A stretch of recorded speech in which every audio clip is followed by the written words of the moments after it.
தனு யோகராஜ் உங்களுக்கு சொல்லல, நான்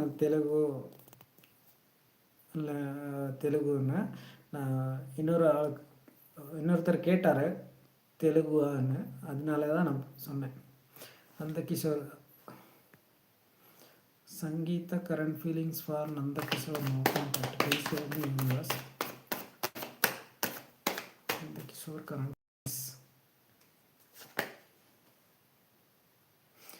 ఇప్పుడు సంగీత ఫీలింగ్స్ వాడు హార్ట్ బ్రేకింగ్లో ఉన్నారు, ఎమోషనలీ పెయిన్లే ఉన్నారు. ఓకే, ఇప్పుడు డిప్రెషన్ మోడ్లో ఉన్నారు సంగీత. ఓకే, కొంచెం టైం ఇవ్వండి, వాడు హీల్ అయినప్పుడు